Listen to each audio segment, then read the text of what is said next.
तो विवेक जी, मैं आपको एक बड़ी ओरिजिनल बात बताऊंगा जो इस परफेक्शन में आज तक शायद किसी ने आपको बताई नहीं है। जी सर, जी।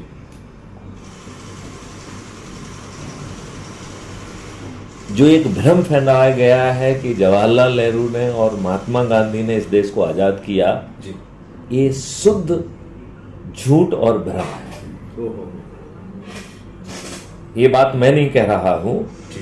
1956 में लॉर्ड एटली, जो कि 1947 में इस देश ब्रिटिश के प्राइम मिनिस्टर थे, वो भारत भ्रमण में आए। कब आए? 1956 में। आप 1947 में स्वतंत्र हो गए। उस समय लॉर्ड एटली प्राइम मिनिस्टर थे। हाँ। 1956 में वो भारत आए घूमने के लिए। अच्छा अच्छा। उस समय वो प्रधानमंत्री नहीं थे। नहीं थे, बिल्कुल सही बात। राइट। वो कोलकाता में गवर्नर हाउस में रुके हैं और गवर्नर थे जस्टिस चक्रवर्ती। ओके। तो चूंकि इतनी बड़ी हस्ती उनके पास रुकी हुई थी, तो जस्टिस चक्रवर्ती उनसे मिलने गए। ओके। और उन्होंने कहा कि मैं कुछ जिज्ञासाएं हैं, जानना चाहता हूं अच्छा अच्छा। कि वर्ल्ड वार 2 में जब ब्रिटेन जीत गया था, और ये रिकॉर्ड पर है, सर इंग्लिश में सुनाइए इसको।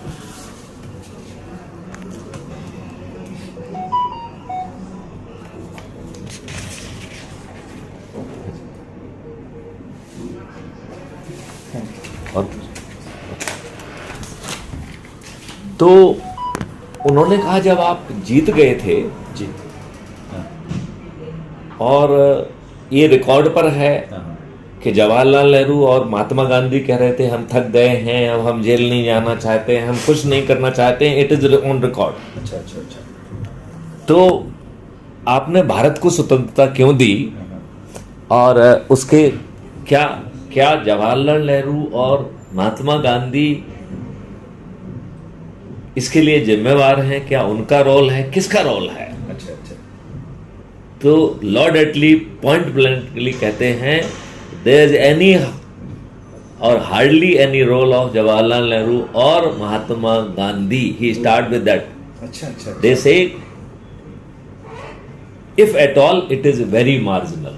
अच्छा। पहले तो कहा नहीं है, नहीं है। हाँ। और फिर कहा if at all If at all. Then it is very marginal.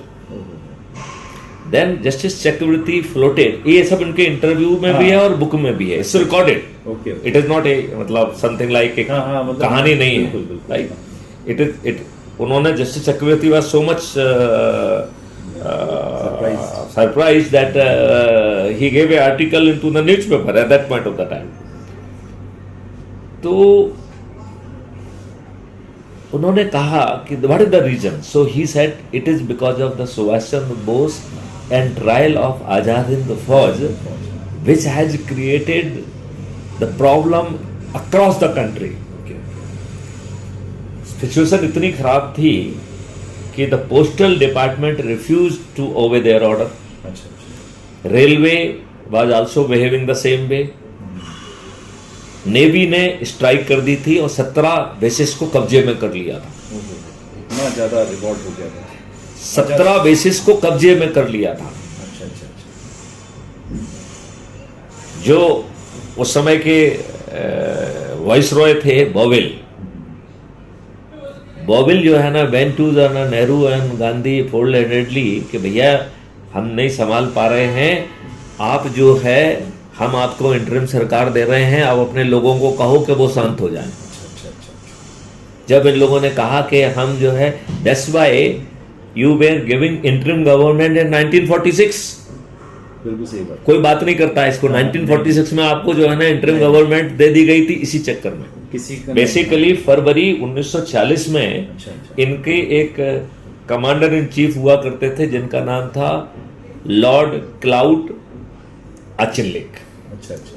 He was the commander in chief of Indian arm forces, मतलब लॉर्ड, हाँ उस समय सभी का मतलब जो भारत की जो सभी विश्व मतलब कहना चाहिए इंटीग्रेटेड उसके कमांडर थे। अच्छा अच्छा। इन्होंने फरवरी आई थिंक 6 फरवरी या 12 फरवरी को एक पत्र लिखा बॉवेल को ओके सर। कि चारों तरफ बगावती तेवर हैं।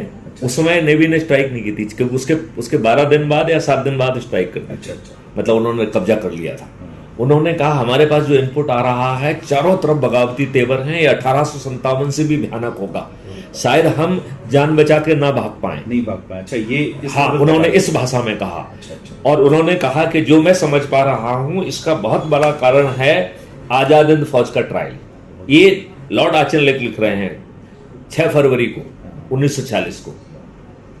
और हमारे पास ऐसे इनपुट है कि कभी भी बगावत हो जाएगी, हम जान बचा के नहीं भाग पाएंगे, लिहाजा मेरी सलाह है कि आजाद हिंद फौज के ट्रायल को ड्रॉप कर दिया जाए। अच्छा अच्छा अच्छा। ब्रिटिश इतिहास में जब उन्होंने न्याय का ढकोसला करते हुए सभी को जो ना खुलेआम साला फांसी पे लटकाया अन्याय के साथ में, आप ये बताइए सरदार भगत सिंह ने असेंबली में स्मोक बम फेंका था जिससे कोई नहीं मरता है। हाँ, कोई नहीं मरता। और उस जगह पे फेंका था जहां कोई नहीं था, कोई भी नहीं था। बिल्कुल सही बात है। वो वहां से भागे नहीं। और उनको सोची समझी रणनीति थी कि जब हमारा ये ट्रायल करेंगे तो जो बातें हम कहेंगे उससे देश जागेगा। देश जागेगा। बिल्कुल सही बात है। वो कोई भागने का कोई उनका कोई प्लान नहीं था। जी जी। They were having just no plan। अच्छा अच्छा अच्छा। अब बताओ, जहां किसी का मारने का रीजन ना हो उसे फांसी पे क्यों चढ़ा रहे हैं आप? नहीं चढ़ा सकते। और जिस आपने फांसी पे चढ़ाया, आप इतने डरे हुए थे कि आपने एक दिन पहले उसे फांसी पे चढ़ा दिया। बिल्कुल सही बात।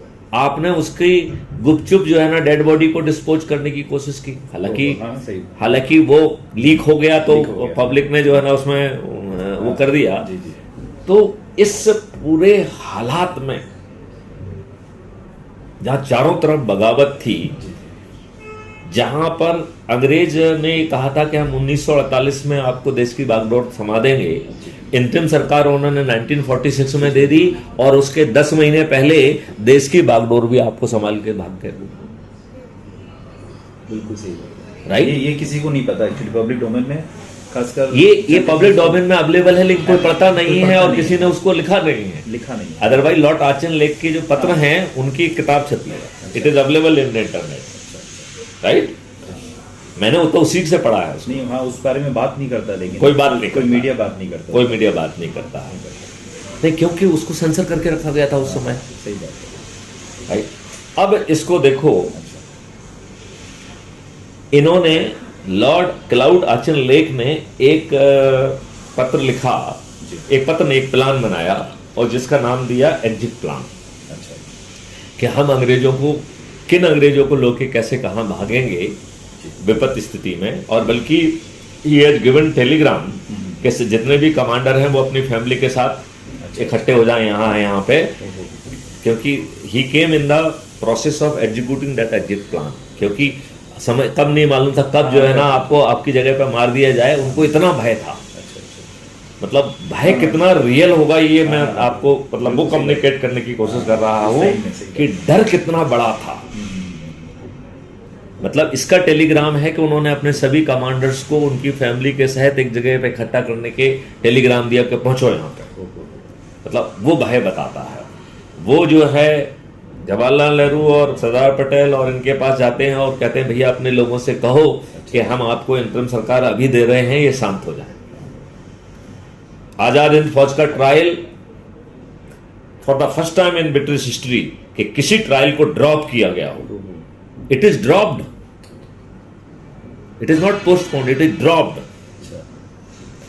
ब्रिटिश इतिहास में उन्होंने इतने अन्याय करते हुए राजा महाराजाओं को झूठा जो है ना फांसी पे चढ़ा दिया, कभी कोई ट्रायल जो है ना उन्होंने पोस्टपोन नहीं किया। पहली बार कोई ट्रायल पोस्टपोन हुआ। राइट। बिल्कुल। ये डर बता रहा है कि नहीं बता रहा? बिल्कुल बता रहा है, बिल्कुल बता रहा है। आप क्या कर रहे हो बदले में? उनकी हर शर्त मान रहे हो। क्या परिस्थिति थी? आपने लॉर्ड माउंटबेटन को why he has met the governor general of India, हाँ सही बात है। सारा जब 1950 तक आपने जो है ना लॉर्ड माउंटबेटन की सहारे से जो है ना हर चीज लंदन में भेजी अप्रूवल के लिए। क्यों? क्योंकि आप चाहते थे, क्योंकि आपको अपने ऊपर भरोसा नहीं था, तो आप अंग्रेजों और लॉर्ड माउंटबेटन के बाहर अपनी पोजीशन को सिक्योर कर रहे थे। आप ये बताइए, आपके संविधान में 80% हिस्सा गवर्नमेंट ऑफ इंडिया एक्ट 1935 का क्यों है? ये जवाहरलाल नेहरू ने सुनिश्चित कराया। संविधान में एक आर्टिकल है, अभी भी खोज लेना। अच्छा। आर्टिकल 333। आर्टिकल 333। ओके। ये कहता है कि 2 एंग्लो इंडियन आपके जो है ना पार्लियामेंट में बैठेंगे, इसलिए 545 में से 2 जो है ना नामित होते हैं और 543 का चुनाव होता है। एंग्लो इंडियन का मतलब कि जानते हो क्या होता है? जो अंग्रेजों की अवैध संतानें, राइट, बिल्कुल। ये अंग्रेजों की अवैध संतानें हमारे पार्लियामेंट में क्यों बैठेंगी? ये हमारे संविधान में आर्टिकल 333 क्यों है? इस जवाहरलाल नेहरू ने, अभी आप डिबेट पढ़ो, जिन जिन चीजों पे मुद्दे पे चर्चा हुई और उन्हें रिफ्यूज कर दिया गया, इसने धोखे से बाद में उन सब चीजों को डाल दिया। जैसे राष्ट्रगान और राष्ट्रगीत, इसके ऊपर बहस चली, तो राष्ट्रगान जो है जनगण मन अधि राष्ट्रगान नहीं हो सकता है, ये कंस्टिट्यूएंट असेंबली में इस पर बहस हुई है। सोशलिस्ट के ऊपर बहस हुई है, राजभाषा के ऊपर बहस हुई है, और उसमें कहा गया कि नहीं, ये तो जो जनगण मन अधि है, ये तो रविन्द्रनाथ टैगोर ने जब जॉर्ज पंचम आया था तो उसकी स्थिति में गाया था, ये उसकी स्थिति में गाया हुआ गीत हमारे देश का राष्ट्रगान क्यों होना चाहिए? इसलिए ये स्वतंत्रता के साथ नहीं बना, ये बाद में जो है ना जवाहरलाल नेहरू ने डाला। आर्टिकल 370 का कोई नहीं चाह रहा था, फिर जवाहरलाल नेहरू ने क्यों डलवाया? अच्छा, अब एक मैं बहुत ऐसी बात कहूंगा जो किसी ने नहीं कही होगी। अच्छा, आपकी नजर में ये बताइए कि देश के प्रधानमंत्री को क्या अधिकार हैं संविधान के अनुसार, आपकी समझ के हिसाब से? What are the power of prime minister as per the government of, as per the constitution? देखिए, मेरी जो समझ के हिसाब से जो कॉन्स्टिट्यूशंस है, गवर्नमेंट ने जो राइट किया हुआ है और उसको अथॉरिटीज दी है, उसके हिसाब से उनको इस देश को चलाना चाहिए। मतलब सभी की सहमति से, नहीं, है ना? अच्छा, जो उसके आर्टिकल है उनको पढ़िए ना। जी जी। आर्टिकल में देश के प्राइम मिनिस्टर को केवल एक ही पावर दिया गया है कि he can recommend the name of council of minister.